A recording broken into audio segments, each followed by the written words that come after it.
자, 다음 주어져 있는 점과 직선 사이 거리를 구해주세요 라고 얘기했고, 자, 1번 문제는 0,0이라고 하는 점과 두 번째 5x-12y 그리고 얘가 13이다 라고 하는 직선 사이 거리 구해달래. 오케이. 자, 필기할 준비하시고. 자, 공식은 너희들한테 조금 익숙해질 거라고 생각을 할게요. 오케이.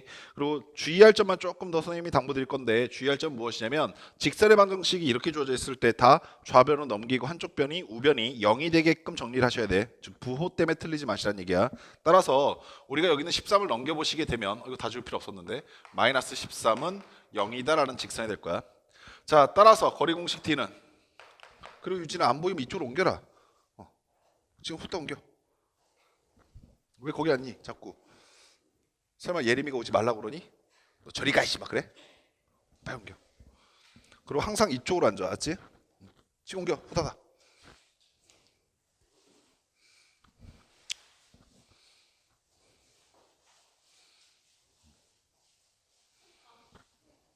앉아, 괜찮아. 자, 거리 공식 D는 루트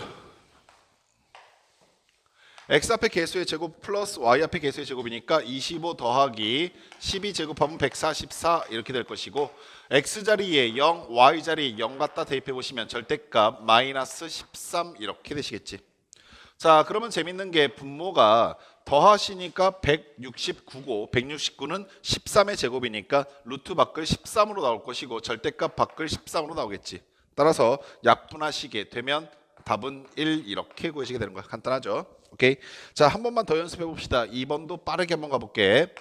자, 2번은 점의 좌표는 1,-2라고 되어 계시고, 그 다음에 직선의 방정식은 y는 마이너스 4분의 3x 그리고 플러스 5라고 하는 직선의 방정식이야. 역시 주의할 점은 선생님이 아까 말했던 것처럼 ax 플러스 by 플러스 c는 0꼴로 정리해야 되기 때문에, 자, 여기 있는 이 모습에서 분모에 있는 분수값을 이용하고 싶지 않으면 양변에 4를 곱해서 넘겨주시는 게 편하다. 따라서 점은 일단 그냥 두시고 양변에 4를 곱하시니까 얘 넘어가게 되면 3x 그 다음에 플러스 4y 될 것이고, 여기에 4 곱하니까 20 넘어가니까 마이너스 20 되겠다까지 이해하시겠니? 오케이. 자, 현재 상태에서 거리 공식 D 써보시게 되면 x 앞에 개수는 3이니까 제곱하면 9, y는 4니까 제곱하면 16. 자, x와 y 자리에 각각 1과 마이너스 2를 집어넣게 되면, 자, 3 그리고 마이너스 8 그리고 마이너스 20 이렇게 정리가 될 거야. 따라서 최종적으로 답은 어떻게 됩니까? 그러시면 루트 25니까 5일 것이고, 자, 분자의 값은 마이너스 5 그리고 마이너스 20이니까 25 된다까지 아시겠어? 그리고 선생님이 여기서 잔소리 하나만 조금 추가하면, 대부분 여기서 공식까지 써놓고 끝까지 답을 안 구하는 경우들이 가끔 있는데, 특히 선생님들이 문제풀이 하실 때 여기 정도까지 하고 그냥 마무리 지을 때가 덜어 있을 거야. 선생님들은 그래도 돼. 아시겠어? 근데 너희는 그러면 안 돼. 아시겠어? 왜 그러냐면 학생들이 실질적으로 마지막에 정리 잘못해가지고 문제 틀리는 경우가 은근히 많다. 그래놓고 나중에 계산 실수라고 자기 스스로 그냥 위안하는데, 그러지 마시고 반드시 끝까지 답이 구해질 때까지 가시기 바래. 아시겠지? 자, 따라서 최종적인 답은 얼마? 5 이렇게 쓰시면 되는 거야. 됐습니까? 자, 53번 문제도 빠르게 한번 가봅시다. 자, 점의 좌표가 a,1 이렇게 주어져 있고, 직선의 방정식은 x-2y 그 다음에 플러스 6은 0이라고 하는 직선을 주어졌어. 자, 그러면서 그 사이의 거리가 루트 5다라고 줬기 때문에 점과 직선 사이 거리 구하시면 빠르게 직하를 만들어 수 있겠지. 다만 거리가 루트 5라고 줬으니까 좌변이 루트 5. 자, 우변의 값은 어떻게 됩니까? 라고 생각해 보시면 x 앞의 개수와 y 앞의 개수를 곱해서 제곱해서 더했더니 5 될 것이고, 루트 5 될 것이고, 자, 분자에 있는 값은 절대값 x 자리에 a 들어가니까 a 그리고 마이너스 2 그 다음 플러스 6 이렇게 될 거 아니야. 자, 양변 정리해 보시면 절대값 a 플러스 4가 루트 5 곱하기 루트 5가 나올 거니까 5가 나온다까지 하시겠어? 자, 그리고 아직까지 이거 제곱해서 푸는 친구 없길 바랄게. 이건 그냥 플러스 마이너스 벗기면 되는 거지. 따라서 a 플러스 4라고 쓰시고 걔가 그냥 그대로 5가 되는 경우와 a 플러스 4라고 쓰시고 걔가 부호 바꿔서 마이너스 5가 되는 두 가지 경우가 있을 거야. 오케이? 자, 그리고 하나만 더 당부. 자, 여기서 구해보시면 A 값은 1이 나올 것이고 여기서 구해보시면 A 값은 마이너스 9가 나올 것인데 우리의 의문점 중에 하나가 왜 두 개가 구해졌지야? 오케이.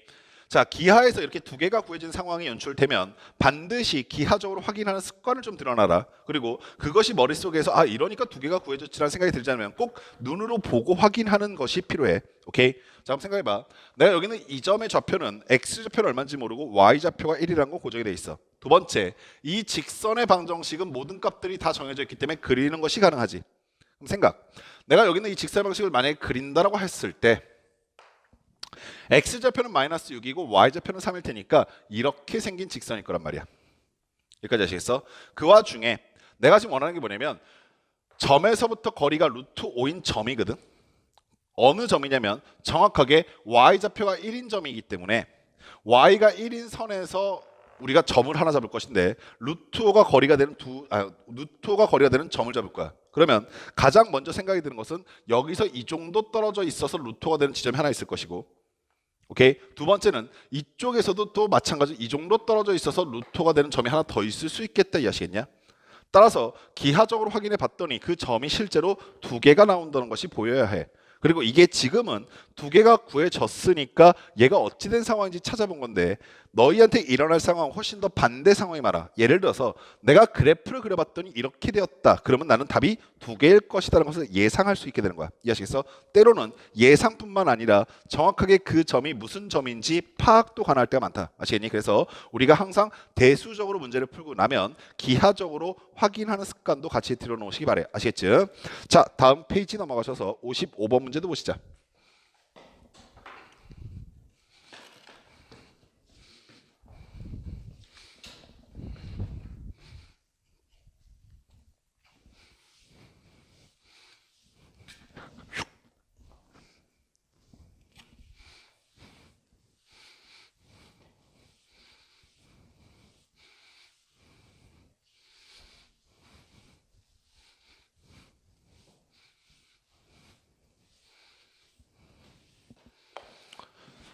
자, 55번 문제 보셨더니 직선이 있고 그것의 수직이고 원점으로부터 거리가 2인 직선의 방정식을 구해달라라는 문제야. 자, 그럼 첫 번째 주어져 있는 직선은 4x 플러스 3y 마이너스 2는 0이라고 하는 직선인데 이 직선으로부터 뭐하고? 수직이고 라고 했어. 그리고 선생님이 앞에서부터 뭐 증명도 했고 너희들한테 힌트 반드시 잡아내라 라고 했는데 우리가 수직이라는 조건이 있으면 무엇을 반드시 생각할 수 있다? 기울기의 곱씨 마이너스 1이 된다는 사실을 잡을 수 있지. 그럼 보시다시피 문제에서 주어져 있는 직선의 기울기가 얼마야? 라고 물어봤을 때 얘 기울기는 넘기고 나눴더니 마이너스 3분의 4잖아. 그러면 현재 내가 구하고 싶은 직선의 기울기는 얼마가 된다는 것을 알 수 있어? 여기 있는 것과 곱해졌을 때 마이너스 1이 되는 값은 4분의 3 이렇게 되겠다라는 것을 찾을 수 있단다. 됐냐? 자, 두 번째는 원점으로부터 거리가 2인이라고 했어. 내가 구하고 싶은 직선이 원점으로부터 거리가 2란다. 자, 그러면 아가들아 우리가 알고 있는 사실을 좀 먼저 인지해 볼게. 현재 난 무엇을 알고 있습니까? 라고 하시면 내가 구하려고 하는 직선이 기울기가 4분의 3이라는 걸 하나 알고 있어. 오케이. 두 번째는 원점으로부터 거리가 2라는 걸 알고 있는데 우리가 어떤 점으로부터 거리를 쓰려면 그 직선의 방정식에 일반형이 등장해야만 해. 아시겠어? 그럼 나는 직선의 방정식을 만들어 놓는 게 편리할 것인데 난 지금 기울기를 알고 있으니까 뭐만 미지수로 놓으면 가장 빠르게 직선의 방식을 할 수 있겠어? Y절편만. 이해하시겠냐? 따라서 직선의 기울기는 4분의 3이고 Y절편은 N이라고 하는 직선을 만들어 보시면 Y는 4분의 3x 플러스 n이라고 하는 직선이 생길 것이고 이 직선이 원점 0,0으로부터 거리가 2다라는 걸 사용할 수 있게 되지. 자, 그럼 거리 쓰기 위해서 역시 좌변으로 다 넘겨서 정리할 것인데 자, 양변에 4 곱해서 넘겨줬더니 마이너스 3x 플러스 4y 그리고 마이너스 4n은 0이다까지 하시겠어? 자, 그러면 점과 직선 사이 거리 써서 거리가 2라고 그랬으니까 2는 자, x 앞에 개수 제곱하시고 y 앞에 개수 제곱하시면 9 플러스 16일 것이고 x와 y를 각각 0 집어서 날리면 절대값 4n이 나올 거야. 이해하셨어? 자, 정리하셔 보시면 얘는 루트 25니까 5 될 거 아니야? 따라서 양변에 곱하시면 절대값 4n은, 그리고 선생님 여기 마이너스 4n을 썼는데 왜 4n을 쓰세요라고 하시면 절대값이 있을 때는 어차피 꺼낼 때 두 가지 케이스로 꺼내지기 때문에 마이너스 4n의 절대값이나 4n의 절대값이나 동일한 값의 의미가 된다. 자, 그래서 얘가 얼마가 됩니까? 그러시면 10이 될 수 있을 것이며, 두 번째는 절대값 이렇게 될 것이며, 이 식을 전개해 보시면 4n이 얼마다? 10이다라는 거 하나와 두 번째 4n이 얼마다? 마이너스 10이다라는 식이 나오게 돼. 오케이. 그래서 뭐 n의 값 구하는 것까지 어렵지 않을 건데 역시 두 개가 구해졌으니까 우리 좀 빠르게 확인 좀 해봅시다.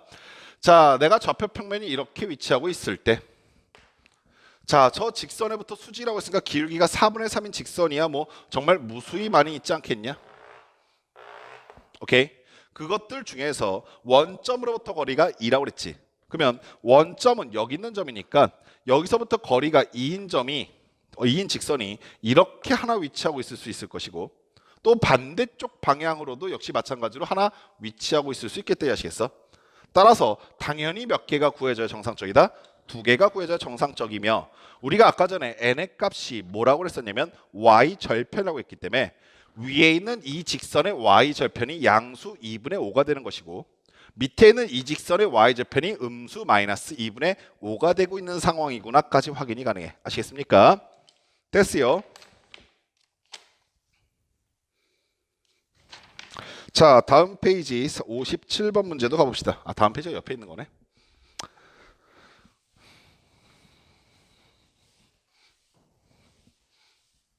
자, 그리고 선생님이 분명히 좌표 평면에서 기하의 위치까지 확인하라고 말씀드리는 이유가 분명히 있다. 그리고 유진아, 제발 부탁인데 시키면 시키는 대로 하지 않으려?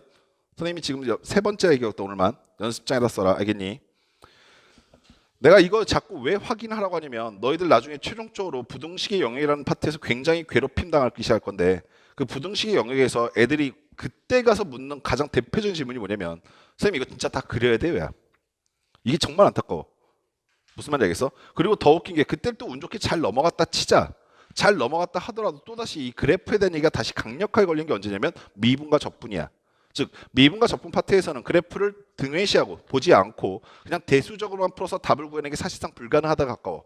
아시겠어? 그러면 그때 가서 또 그래프가 필요하다는 걸 느낀 뒤에 그 다음에 그래프 열심히 그리기 시작하면 늦었어. 그건 뭐 말인지 알겠어? 너희가 지금까지 살아왔던 삶을 한번 다 돌이켜봐. 그러면 희한하게 선생님이나 아니면 주변에 뭐 엄마 아빠들이 잔소리하고 너희들한테 조언해줄 때 그걸 들어서 받아들였으면 그때는 괜찮은데, 그때 그거 무시하고 지나가고 난 다음에 너희가 직접 필요한 순간이 느끼고 나버리면 후회밖에 안 돼. 큰일 났다 이 생각 드는 거야. 아시겠어? 따라서 선생님 미리미리 지금 조언해줄 때 너희들이 빠르게 받아들이면서 그렇게 훈련할 수 있도록 하시기 바래. 아시겠지? 자, 57번 문제로 가봅시다.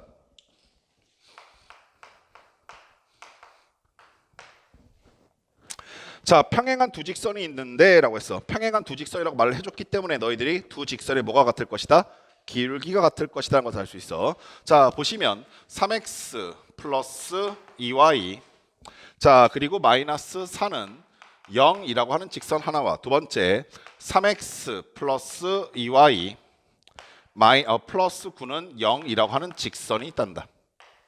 자, 그리고 그 두 직선 사이에 거리를 구해달라라는 문제인데, 선생님이 아까 전에 두 가지를 당부해드렸었지. 하나는 공식을 빠르게 적용시켜 볼 수 있어라 하나와, 두 번째 공식이 가물가물하면 아이디어를 정확하게 기억하셔야 되는데, 아이디어는 뭐였었냐면 어차피 직선과 직선 사이 거리가 없다라고 한다면 우리가 쓸 수 있는 공식은 점과 직선 사이 거리 공식이기 때문에 두 직선 중 임의의 한 직선을 잡고 난 다음에 그 위에 점을 하나 잡아라. 오케이? 그러면 아까 내가 현재 여기 위에 있는 점을 하나 잡겠다라고 했을 때 가장 쉽게 잡을 수 있는 점은 x자리에 0 넣어버리는 거 아니겠냐? 그럼 x자리에 0 넣었더니 2y 마이너스 4는 0이기 때문에 y가 얼마야? 2지. 그래서 얘는 0,2를 지나는 직선이란 말이야. 따라서 이 직선 위에 점에서 직선 사이의 거리를 구해버리면 그게 바로 직선과 직선 사이의 거리 되겠다. 이해하시겠어? 자, 그럼 빠르게 우리 공식 한번 써보시면, 자, 루트, 자, 3의 제곱하니까 9일 것이고 2의 제곱하니까 4야. 그리고 절대값 x자리에 0, y자리에 2 갖다 집어넣으셨더니 4 더하기 9여서 13 나온다까지 이해하시겠냐? 그러면 계산해 본 결과 루트 13이 답이겠다라고 찾는 게 하나 있고, 자, 여기 앉아 계시는 친구들은 당부하건대 오케이? 자, 이렇게 구해냈다는 거에 만족하면서 넘어가지 않았길 바래. 그래서 이 상태에서 그냥 답 구했으니까 됐다가 아니라 그럼 나는 직선과 직선 사이 거리 공식도 써봐야지라고 하는 게 당연히 너희들이 느껴야 될 마음인 거야. 그래서 직선과 직선 사이 거리 공식을 쓸 수 있는 상황인가부터 볼 것인데 봤더니 x 앞에 y 앞에 개수가 똑같으니까 가능해. 오케이? 자, 그러면 이 상황에서 직선과 직선 사이 거리 공식은 x 앞에 개수의 제곱 더하기 y 앞에 개수의 제곱까지는 동일한데 분자에 들어가는 것이 무엇의 차였습니까? 그러시면 상수항의 차였었지. 따라서 9 마이너스 4 그래서 역시 마찬가지로 동일하게 루트 13에 도달하게 됩니다. 아시겠습니까? 됐습니까? 자, 한 페이지 넘겨보시면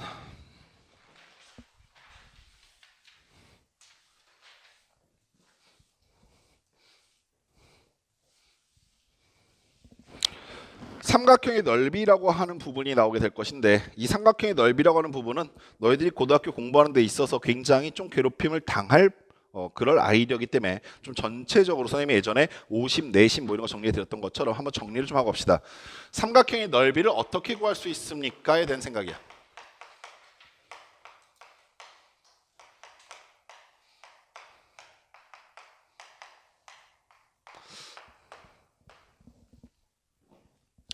자, 삼각형의 넓이를 어떻게 구할 수 있습니까? 라고 하시면 첫 번째는 너희가 지금까지 전통적으로 써왔던 방법을 통해서 구할 수 있을 터인데 첫 번째 방법은 뭐냐면 지금까지 너네가 맨날 말한 거 이거밖에 없지 않냐? 밑변 곱하기 높이. 그치? 밑변의 길이를 a라고 하시고 높이의 길이를 h라고 했을 때 이 삼각형의 넓이는 어떻게 됩니까? 라고 하시면 이 삼각형의 넓이는 2분의 1 밑변 곱하기 높이요 라고 대답하는 게 뭐 가장 흔하지. 근데 여기서 안타까운 게 이제 생겨. 뭐냐면 중학교 3학년 때까지만 하더라도 지금까지만 하더라도 이것만 말해도 사실 큰 지장은 없는데 그럼 내가 여기서 물어볼게. 삼각형의 넓이 구하는 공식이 이거 하나일까? 라고 물어보면 지금까지 너희들은 그렇지 않나? 라고 생각하는 게 당연하지. 근데 너희가 만약에 고등학교 2학년이 됐어. 근데 삼각형 넓이 구하는 공식이 몇 개라고 했을 때 밑변 곱하기 높이 하나라고 하면 좀 약간 우울해지기 시작하고 만약 고3인데 그렇게 얘기하기 시작하면 한숨이 나오기 시작해. 뭔 말인지 아시겠어요? 그러니까 지금 선생님이 쭉 정리해 드릴 건데 물론 고등학교 3학년 때까지 공식이 조금씩 더 늘어나. 왜냐하면 그때마다 쓸 수 있는 것들이 더 발전해서 그래서 선생님이 지금 타이밍에는 정확하게 중3까지 배웠을 때 너희가 이해할 수 있고 유추할 수 있는 삼각형의 넓이 공식을 알려드릴 거야. 두 번째 방법은 뭐가 있습니까? 라고 하시면 정말 많은 학생들이 배웠음에도 불구하고 배운지 모르는 그 공식. 자, 삼각형이 이렇게 있고 이 상황에서 어떤 조건을 주냐면 밑변의 길이를 주는 게 아니라 이 한 변의 길이를 주고 두 번째 요 한 변의 길이를 줘. 그리고 세 번째 이 각도를 줘. 그럼 겉으로 보기에는 너희들한테 무엇을 준 것처럼 보이냐면 삼각형의 두 변의 길이와 사이에 끼어 있는 각도를 준 것처럼 보여. 여기까지 아시겠어? 즉 현재 뭘 안 줬냐면 높이를 안 줬지. 근데 이 상태에서도 뭘 구할 수 있냐면 넓이를 구할 수 있단다. 어떻게요? 라고 하시면 너희 중학교 3학년 2학기 때 배웠었던 삼각비를 통해서. 자, 그러면 내가 이 점에서 노란색 변한테 수선에 발을 내렸을 때 우리 눈에 직각삼각형이 하나 보일 것이고 내가 현재 밑변의 길이를 여기 있는 이 노란색 선의 길이를 A 그 다음에 이 보라색 선의 길이를 B라고 하였을 때 빨간색 선의 길이는 뭐가 됩니까? 라고 물어보시게 되면 주어진 변이 B이고 주어진 각이 세타이기 때문에 얘네 두 변의 관계는 세타라는 각도에 의해서 사인 관계에 있다 이해하시겠어?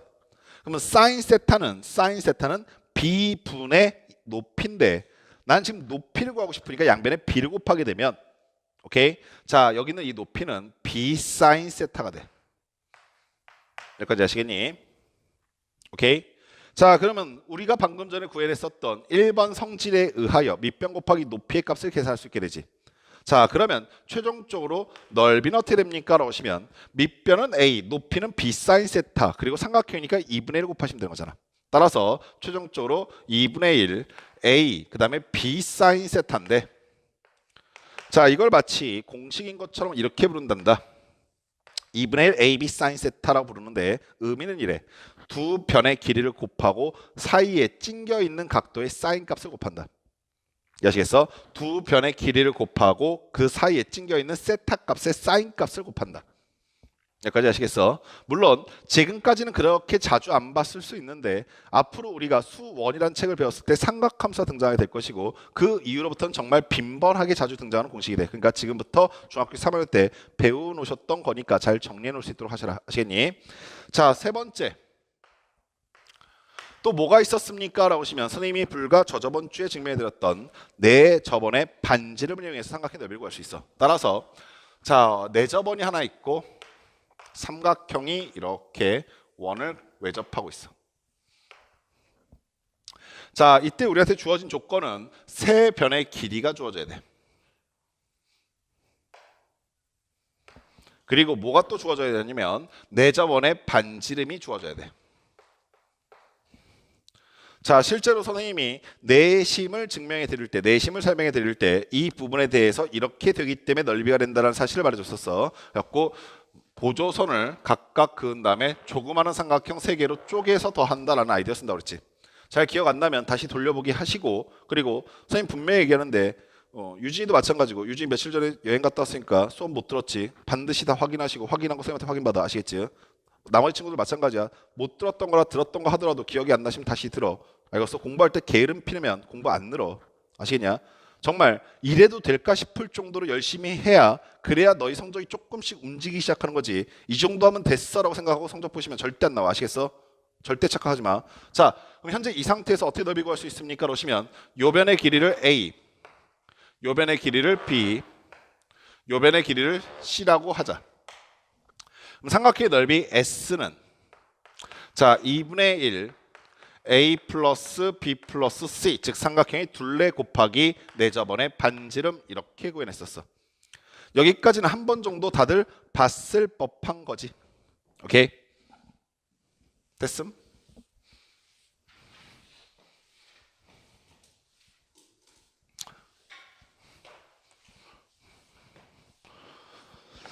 두 가지를 더 말씀드릴 건데 사실 총 6가지 또는 7가지까지 확장시킬 수 있는데, 일단은 그 나머지 두 가지는, 나머지 한 개 또는 두 가지는 너희가 지금 당장 이해 못하는 거라서 그거는 빼놓고 선생님이 두 가지 더 추가적으로 볼 건데, 이 두 가지 중에서 먼저 4번에 해당하는 거는 아이디어가 중요해.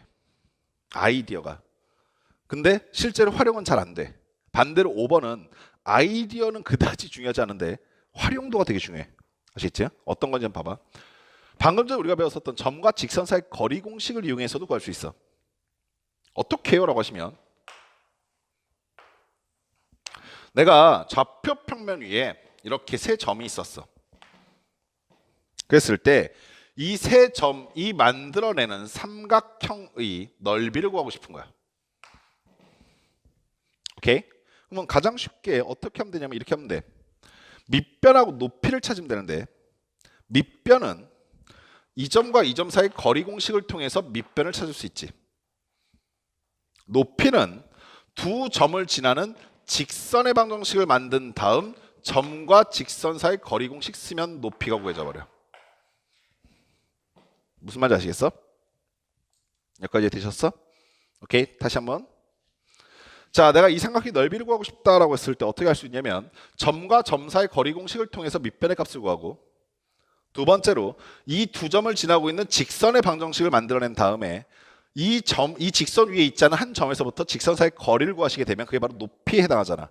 따라서 밑변 곱하기 높이 2분의 1 하시면 넓이가 구해져. 이해되셨니? 그래서 너희 교과서에 나와 있는 세 점의 좌표를 줬을 때, 세 점의 좌표를 줬을 때 현재 이 상태에서 그 세 점을 지나고 있는 삼각형의 넓이 구해주세요라는 문제는 기본적으로 이러한 아이디어를 활용해서 문제를 풀어달라는 뜻이야. 여기까지 됐어? 아이디어 자체가 그렇게 어렵진 않은데 이 아이디어는 중요해. 이유가 뭡니까? 하시면 점과 직선 사이 거리 공식을 활용한다는 뜻에서, 그리고 점과 점 사이 거리 공식을 활용한다는 뜻에서, 그리고 두 점을 지나는 직선의 방정식을 찾을 수 있다는 뜻에서 중요해. 즉 너희가 앞부분에서 배웠었던 세 가지 아이디어가 연달아 등장하는 거잖아. 아시겠어? 그런 면에서 중요한데, 오케이? 사실 활용도는 그렇게 높진 않아. 이유는 뭐냐면 5번 때문에 그런데, 얘를 더 기깔나게 풀 수 있어. 그리고 그거를 언제 배웠었냐면 초등학교 때 배웠어. 혹시 선생님이 지금 1번부터 4번까지 정리해드린 거 말고 삼각형의 넓이 구할 수 있는 새로운 방법을 알고 있다던가 혹은 이렇게 하면 되지 않나요? 라는 게 보이는 게 혹시 있니? 없니? 너네 초등학교 때 되게 기깔난 거 하나 배웠었는데 전혀 모르겠니? 나도 이거 초등학교 교과서에 있는 거 보고 되게 감탄했었어. 뭐였었냐면 자 이렇게 역시 세 점이 있다라고 합시다. 이 세 점을 꼭지점을 하고 있는 삼각형의 넓이 구하고 싶어. 어떻게 구하면 되냐면 초등학교 때 이런 거 한다. 이 점을 지나면서 즉 가장 왼쪽에 나와 있으면서 y축에 평행한 선을 그어. 가장 밑으로 나와 있으면서 x축에 평행한 선을 그어. 가장 오른쪽에 있으면서 y축에 평행한 선을 긋고 가장 위에 있으면서 x축에 평행한 선을 그어. 그러면 너희가 보시기에 주황색 사각형이 보일 거야. 됐어? 이제 느낌 살살 오니? 그럼 이 주황색 사각형에서 내가 보라색 삼각형들을 빼기 시작하면 남는 게 노란색 삼각형의 넓이가 되겠다 이해하시겠어?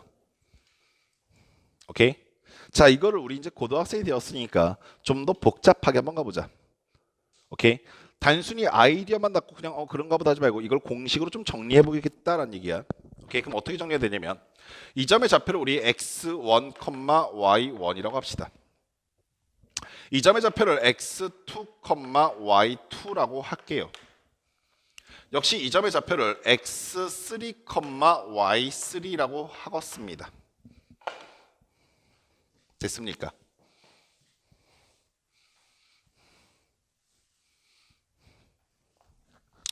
자, 넓이 구하러 갈 건데 제일 먼저 내가 뭘 구하라고 했냐면 사각형의 넓이부터 구한다고 했잖아.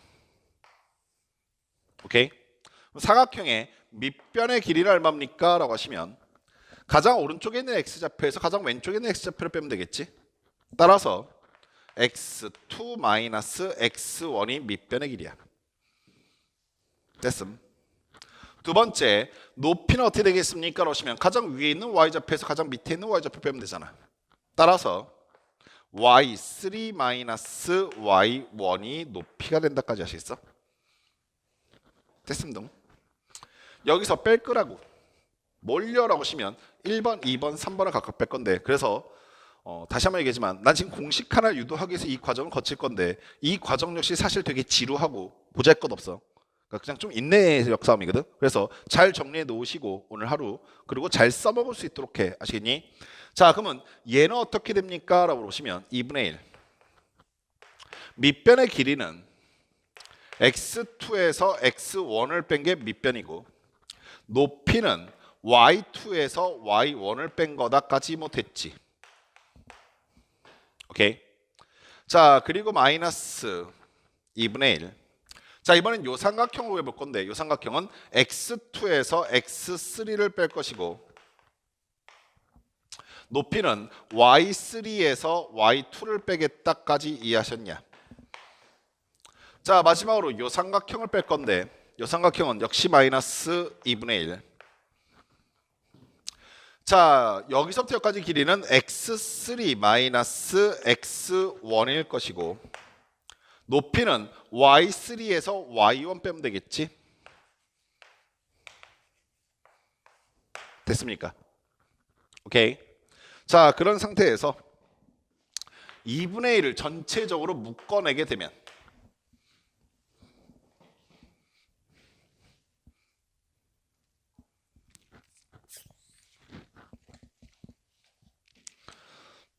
얘들아 요거 하나만 조금 이해해 바라는데 2분의 1 전체를 묶어내면 사실 절대값을 묶어낼 수 있는 건 아닌데 선생님이 지금 현재 그려놓은 그림 상황에서는 절대값의 의미가 사실 크게 없지요. 그리고 얘네들 점의 위치가 바뀌게 되면 예를 들어서 이게 제일 밑에 있는 점이 아니라 이게 제일 밑에 있는 점일 수도 있고 반대로 얘가 제일 위에 있는 점이 아니라 얘가 제일 위에 있는 점이 될 수도 있는데 만약 이런 상황이 바뀌게 되면 여기는 시계 상황도 바뀌게 돼. 이 말 아시겠어? 따라서 현재 상황에서는 이 그림을 보고 적은 식이기 때문에 오케이? y1과 y2와 y3, x1과 x2와 x3 사이의 대소 관계가 분명하지. 오케이? 그럼 내가 굳이 절대값에 연연하지 않아도 되는 상황에 이해하시겠어? 오케이? 자, 그러면 묶어내면서 2분의 1을 묶어내면서 여기 있는 식의 절대값을 그냥 자연스럽게 벗겨버릴 거야.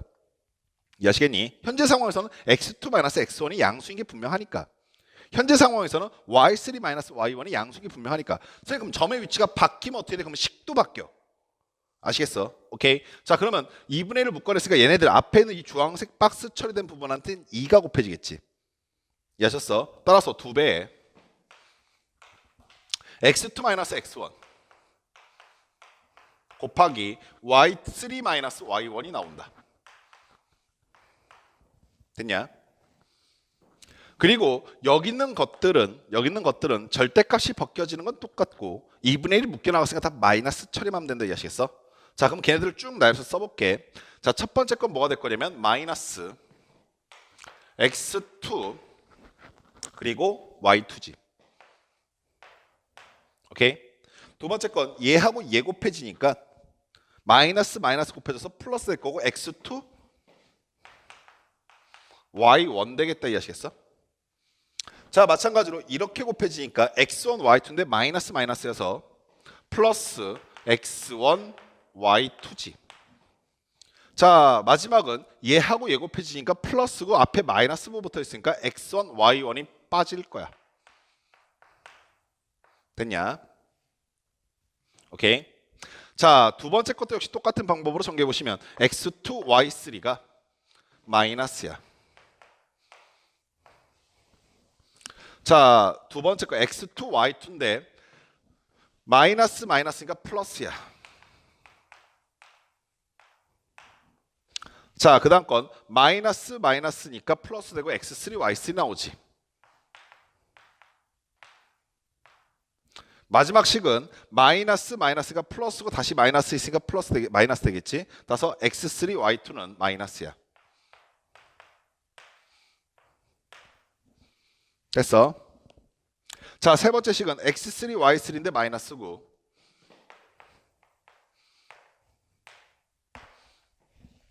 x3 y1인데 플러스야. 그리고 x1 y3인데 플러스야. 마지막은 x1 y1인데 마이너스가 나올 거야. 여기까지 됐냐? 여기까지 되셨어? 자, 그럼 아가들 우리 아까 전에 2배 해서 써놓은 이 식도 마저 전개해 볼게. 요 식 마저 전개해 보시면 2배의 x2 y3지. 됐어? 그 다음에 얘하고 얘 곱해지니까 마이너스 2배의 x2 y1 나온다. 자, 그리고 마이너스 2배의 x1 y3 나오고 마지막으로 플러스 2배의 x1 y1 나온다까지 되셨어? 됐니? 자, 식을 쫙 다 정리하셨더니 2배의 x1 y1은 마이너스 x1 y1 마이너스 x1 y1 사라져. 자, 두 번째 x1과 관련된 게 마이너스 2배의 x1 y3가 있는데 x1 y3가 어디 있는지 찾아봤더니 여기 있네. 그리고 하나 존재하고 있고 플러스지. 그러면 얘 사라지고 얘는 부호에서 마이너스 2가 지어지겠지. 됐어? 요거 살아남았어. 두 번째 x1 y2는 여기 하나 있고 걔는 그냥 그대로 혼자 있으니까 살아남지. 됐어? 자, 그럼 내가 지금 x1으로 시작한 건 다 건드려 봤다. 자, 두 번째 x2로 시작하는 걸 봤더니 x2 y1이 여기 있고 마이너스 2배야. 그 다음에 x2 y1이 여기 있고 플러스 하나. 그 다음에 x2 y1이 없어. 오케이? 따라서 얘 지워질 것이고 여긴 부호 지워지겠지. 그럼 요거 살아남았지? 됐어? 자, 그 다음에 x2 y2는 여기 하나 존재하고 있고 그 다음에 x2 y2는 여기 하나 존재하고 있고 그리고 없어. 따라서 소거된다. 플러스 마이너스로. 자, x2 y3는 여기 하나 있고 여기 하나 있고 그리고는 없지. 그러면 얘 지워지고 얘 부호 날라간다. 이해하시겠어? 그래서 얘 또 살아남았지. 되니? 자, 마지막으로 x3 갖고 있는 것들 봤더니 x3y1은 여기 플러스 하나 있을 거니까 얘 살아남을 것이고, x3y2는 여기 마이너스 있고 그 다음에 나머지 없으니까 얘 살아남을 것이고, x3y3는 여기 마이너스 플러스 있으니까 소거되게 되면 모든 항의 정리가 끝났어. 이해하셨어? 여기 밑에 거 다 썼지? 뭐 얘도 필요 없어.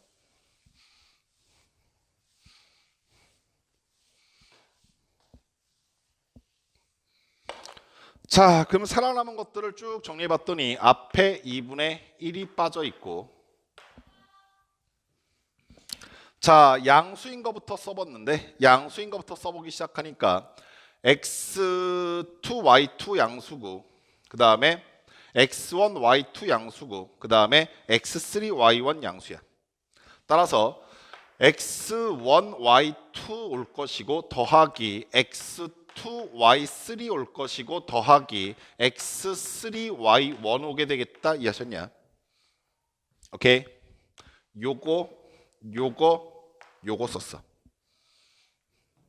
자, 마이너스 부호인 것들 뺐더니 마이너스 부호인 것들은, 자, 요게 마이너스 부호로 살았고 요게 마이너스 부호로 살았고 그리고 요게 마이너스 부호로 살아있지. 따라서 마이너스 x1, y3 마이너스 x2 x1, x2, y1 그 다음에 마이너스 x3, y2가 살아남게 돼. 이해하셨니? 자, 이게 우리의 결론이긴 한데,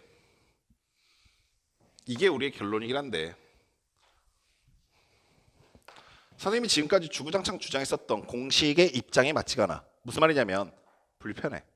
이게 뭐야? 라는 생각이 들지.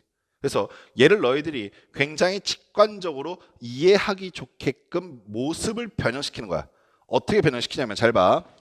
자, 삼각형의 넓이는 어떻게 구할 수 있습니까? 하시면 2분의 1 절대값을 씌운 다음에, 자, 내가 지금 어느 상황에서 넓이를 구하고 싶냐면 x1, y1이라고 하는 점, 그리고 x2, y2라고 하는 점, 그리고 x3, y3라고 하는 점을 꼭지점을 갖고 있는 삼각형의 넓이지. 됐어? 자, 그리고 잘 봐. 이건 수학적 논리가 있는 게 아니라 이렇게 하니까 좀 더 외우기 쉬운 거야. 이용해 먹기 쉬운 거야. 그러면 이 세 점을 어떻게 했을 때 우리가 이걸 이용해 먹기 쉬워지냐면, 세 점을 앞에서부터 뭐 점의 순서는 상관없어. 다만 x1과 y1을 이렇게 갖다 배치해. 이게 첫 번째 점이야. 두 번째 점 중에서 아무거나 또 역시 x2, y2를 갖다 집어넣어. 오케이? 그리고 세 번째 점도 x3, y3라고 갖다 써. 그리고 처음에 썼던 점을 다시 한번 마지막에 또 써. 됐니? 여기까지 하셨어. 자, 그럼 잘 봐라.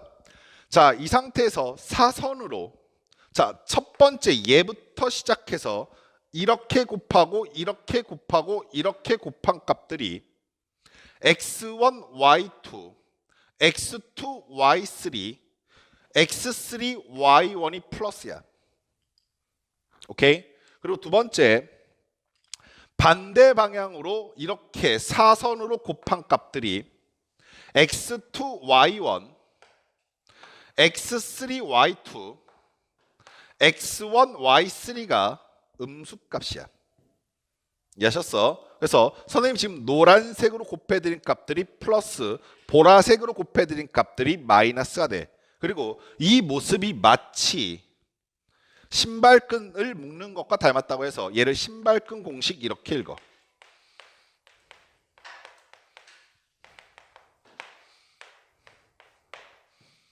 이해하셨어? 자, 그럼 다시 정리. 보다시피 증명하고 있는 과정은 사실 별다른 특기가 없어. 그냥 쭉 나열했고 그냥 깔끔하게 정리한 것밖에 없어. 근데 그 정리된 모습도 별로 메롱이라서, 오케이? 그거마저 조금 우리가 신박한 방법으로 이렇게 써먹으면 좀 암기하기 편하겠네 정도야. 아시겠어? 그래서 선생님이 4번과 5번을 어떻게 구분해 드렸냐면, 4번은 아이디어가 중요하다고 그랬어. 오케이? 내가 세 점의 좌표라고 했을 때 그 세 점을 꼭지점을 갖고 있는 삼각형의 넓이 어떻게 구할 수 있습니까? 라고 그러시면 당연히 점과 점 사이 거리구에서 밑변, 그 다음에 그 두 점을 지나는 직선의 방식 구한 다음에 한 점에서부터 점과 직선 사이 거리에서 높이, 이게 제일 중요한 아이디어인데 우리가 매번 이걸 반복하다 보니까 거기서 소비되는 시간이 걸릴 수밖에 없잖아. 그랬을 때 세 점의 좌표를 주었을 때 삼각형의 넓이를 구하기 가장 편한 방법은 뭡니까? 신발끈 공식. 그냥 점만 갖다 배치해놓고 순서에 따라서 곱해서 더하고 빼버리게 되면 넓이가 구해져 버린다고. 아시겠어? 그래서 너희는 4번과 5번 아이디를 묶어서 통괄적으로 알고 있어야 돼. 아시겠니? 오케이? 그래서 우리가 좀 이따가 문제를 풀어볼 때 얘네들이 각각 어떠한 장점을 갖게 되는지를 볼 건데 보시다시피 신발끈 공식은 굉장히 야매스러워서 너희 교과서에 없을 거야. 뭔 말인지 알겠어? 이거 개념서에도 잘 없어. 그러니까 보통 학원에서 약 팔 때 많이 알려주는 것 중에 하나야. 얘들아 이 학원에 온 걸 환영한다 막 이러면서 너네 여기 왔으니까 뭐 하나 배워가야 되지 않겠니? 이것만 하면 다 구해 막 이런 거 하면서. 근데 이것만 한다고 다 구하지 않아. 아시겠어? 근데 선생님이 알려주는 이유는 여기서 얻어지는 시간적 이득이 굉장히 많기 때문에 잘 활용해 먹을 수 있도록 하셔라라는 뜻이야. 아시겠어? 그러면 이렇게 연결시켜 놓자.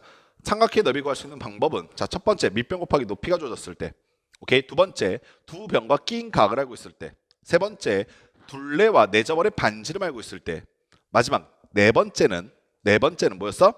세 점의 좌표를 알고 있을 때. 아시겠어? 오케이. 세 점의 좌표를 알고 있을 때. 아시겠니?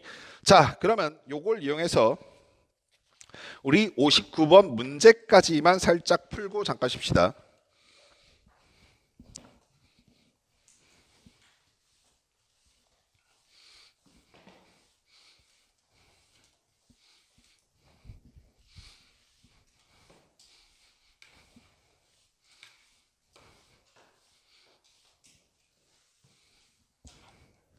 자, 59번 문제 보시면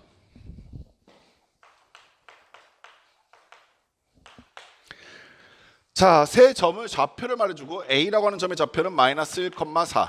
그 다음에 두 번째 B라고 하는 점의 좌표는 2, 마이너스 5. 자, 세 번째 C라고 하는 점의 좌표는 3,1이래. 자, 얘네들을 꼭지점으로 갖고 있는 삼각형의 넓이 구해주세요 라는 게 문제인데, 자, 너희들은 선생님이 두 가지 방법을 다 알려드렸으니까 두 가지 방법을 다 연습하셔야 돼. 그리고 선생님 그러면 왜 공식은 왜 알려주셨어요? 라고 묻는데 공식은 나중에 시험 볼 때 써먹을 거야. 아시겠어? 우리 지금은 공식을 암기하는 시간이 아니라는 걸 다시 한번 인지하셔라. 아시겠니? 따라서 첫 번째 풀이는 가장 베이직한 방법으로 자, 점과 점 사이 거리 구하고 점과 직선 사이 거리 구할 거야. 아시겠니? 자, 그러면 내가 얘네들을 좌표 평면 위에 표현해 보면서 시작하자.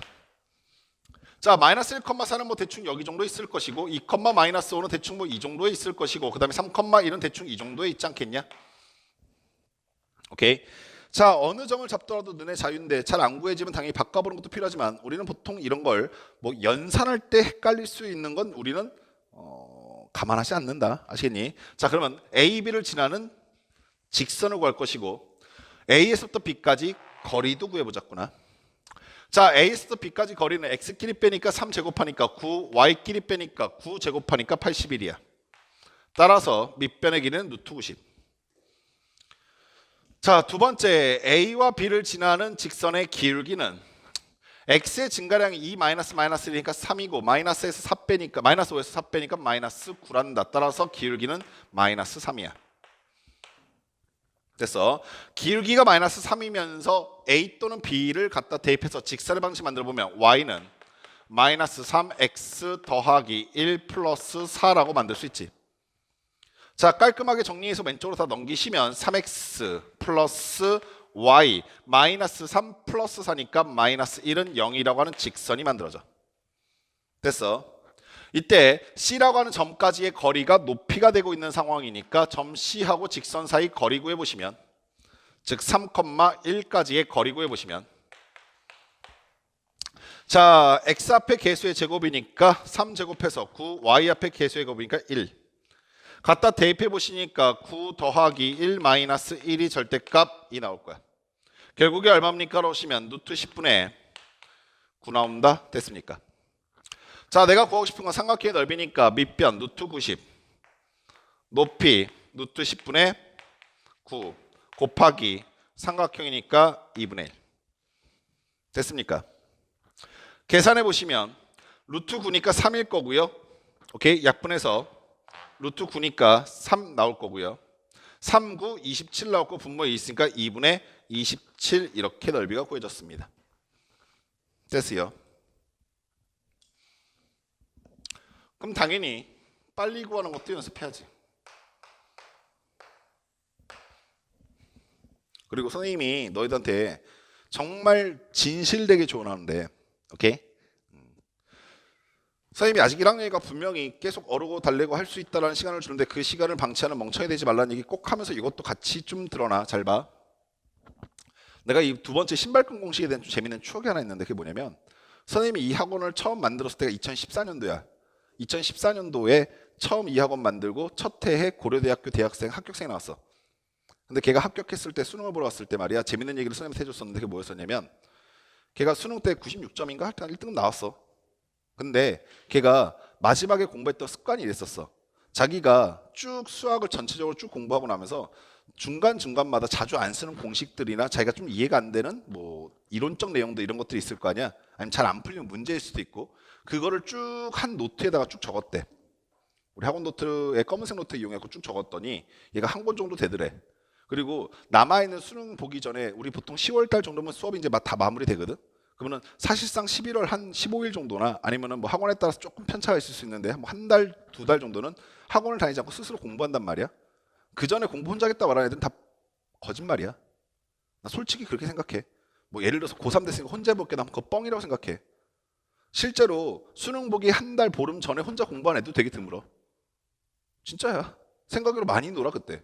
뭔 말인지 알겠어? 그러니까 괜히 헛소리하지 마시고 공부 열심히 하고 계시다가 수능 보기 한 달 전에 걔가 그 선배가 했던 걸 좀 따라해봤으면 좋겠는데 뭐냐면 쫙 다 적어놓으니까 한 권 정도 됐는데 걔가 혼자서 15일 정도 공부할 때 그다음부터 어떻게 공부했냐면 그 한 권의 책에서 자기가 모르겠다고 생각한 부분들을 엄청나게 반복하면서 이게 완벽해졌다 이제 알겠다 싶은 거 다 찢어버린 거야.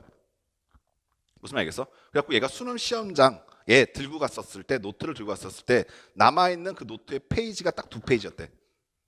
그리고 그 2페이지 중에 하나가 신발끈 공식이었대. 그만큼 신발끈 공식이 자주 안 쓰여. 문과 입장에서. 걔 문과였었는데 고려대학교 경영학과 갔거든. 무슨 말인지 알겠어? 그래서 얘가 신발끈 공식을 마지막까지 이게 나올까라는 반신반의한 심정으로 그러면서 그냥 뭐 그냥 있으니까 마지막 2개 남았으니까 이거라도 정리해보고 가자라고 했는데 그 해 29번이 그 문제였어. 무슨 말인지 알겠어?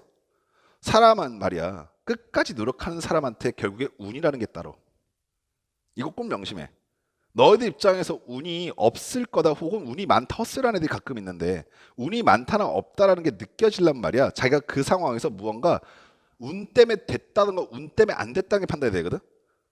이런 사람들한테 운이 안 느껴져. 예를 들어서 4등급 3등급 맡고 있는 친구들한테는 운이 있는지 없는지 안 느껴져. 왠 줄 알아? 운이 있어서 4등급이 3등급이 되나 운이 없어서 3등급이 4등급이 되나 어차피 도찐 개찐이거든. 근데 운이 따라서 2등급이 1등급이 되거나 운이 없어서 1등급이 2등급이 되면 그때부터 운이 확 느껴지는 거야. 무슨 말인지 알겠어? 그래서 모든 사람들한테 운은 거의 엇비슷한데 말이야. 운이 있네 없네를 판단하는 대부분의 애들을 보면은 아무 생각 없는 애들이 되게 많아. 아셨어? 결국에 사람이 말이야. 사람의 운이란 건 말이야. 노력하는 자에게 가. 얘가 그 해에 신발끈 공식 나올 거라고 예상하지 당연히 못했지. 나도 못했으니까. 내가 애들한테 이거 올해 나온다 얘기 한 사람도 아니야. 애들 가르칠 때 이거 올해 반드시 나와 이런 얘기 안 한다고. 왜냐면 그러다가 안 나올까 봐. 진심이야. 뭔 말인지 알겠어? 그래서 애들한테 항상 모든 걸 다 똑바로 공부하라고 조언해 드리는데 그거를 정말 정확하게 받아들이려면 너희가 이걸 딱 보고 나서 아무 생각 없이 나중에 나와서 쓸 수 있는 기회가 있으면 좋겠다 이런 나약한 생각이 아니라 정확하게 쓸 때까지 기록해놓고 반복해. 아시겠냐? 그게 수능 시험장까지 갔을 때 걔는 그 마지막에 그 순간 수능 시험 보기 딱 10분 전에 그걸 잡아냈어. 그리고 잘 써먹고 지금 아마 모를걸? 뭔 말인지 알겠어? 정확하게 그렇게 노력하는 거야. 아시겠니? 자, 그러면 신발끈 공식으로도 한번 접근해 보자라는 건데 얘 넓이를 구하고 싶은 게 내 목심이잖아. 지금 내 목적이잖아. 세 점의 좌표가 이렇게 있어. 갖다 쓴다니까 2분의 1 그리고 절대값 갖다 딱 써. A, B, C 중에서 누가 제일 먼저 오면 좋아요? 라고 하시면은 사실 원점이 포함되어 있을 때는 이 세 개 점 중에서 원점이 포함되어 있을 때는 원점이 제일 먼저 오는 게 좋아. 왜냐면 앞뒤로 쓰이니까. 근데 만약에 없으면 그냥 아무거나 막 갖다 써도 돼. 그래서 마이너스 1,4부터 갖다 쓰고 그 다음에 2, 마이너스 5 갖다 쓰고 그 다음에 3,1 갖다 쓰고 조심할 건 맨 처음 썼던 점 다시 갖다 써. 됐냐?